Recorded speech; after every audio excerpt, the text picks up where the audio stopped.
their main. So tomorrow will be the 10th costly Liberal budget to be tabled over a decade that has skyrocketed the cost of living for Canadians. The PM is once again asking for sacrifices for Canadians who are paying too much. For the Conservatives, it's simple. If the budget brings down the cost of living, we'll vote for it. But if the budget just further increases the cost of living, we're going to vote against it. Instead of causing a costly election for a costly budget, why not table an affordable budget for an affordable life? The Honourable Government House Leader.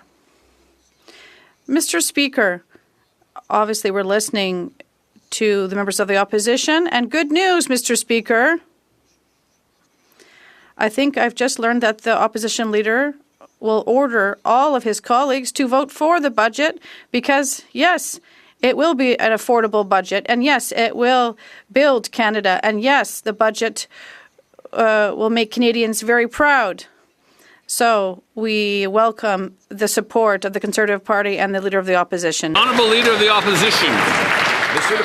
Mr. Speaker, for 10 years now, the Liberals have been making the same promises.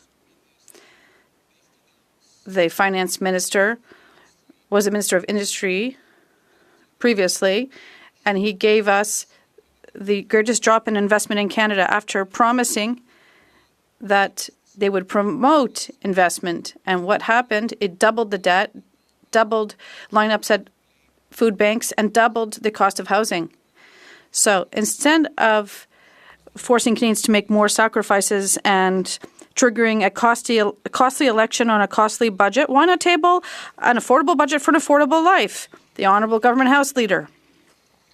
Mr. Speaker, it will be an affordable budget for an affordable life, and not only that, it will be one that opens the door wide to opportunities for Canadians and young Canadians across our country.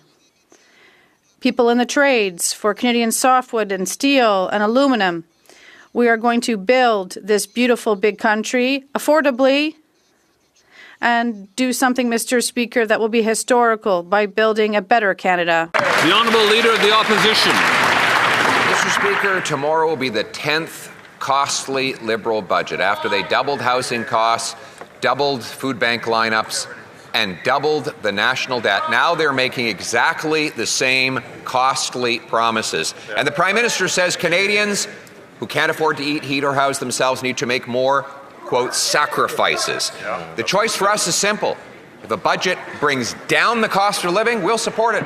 If it brings up the cost of living, just like every other Liberal budget, we will vote no. So instead of trying to provoke a costly election on a costly budget, why not an affordable budget for an affordable life? The Honourable Government House Leader.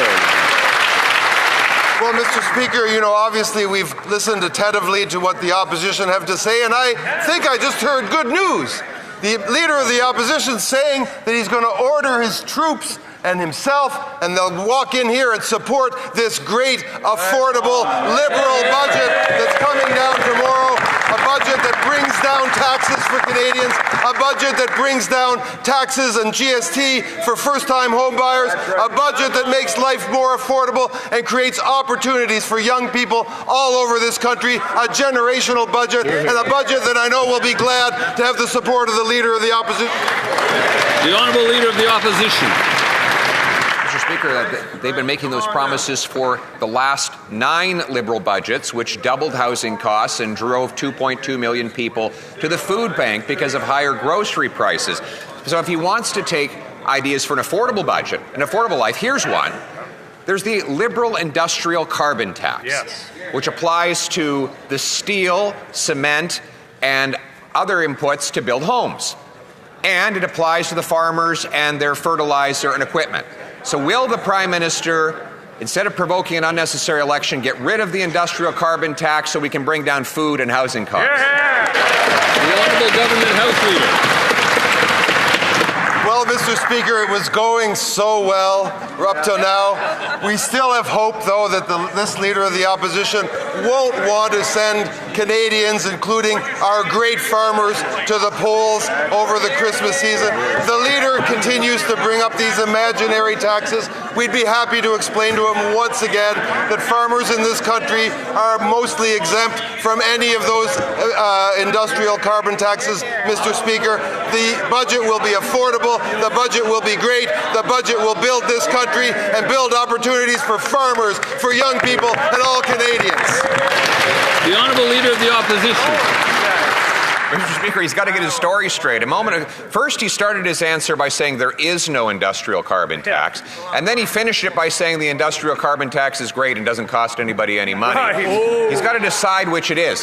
Here's how it works for a Prime Minister who doesn't understand that Canadians need steel. The industrial carbon tax on steel, cement, plastic, and other inputs raises the cost of building homes. The tax on farm equipment and fertilizer raises the cost of food.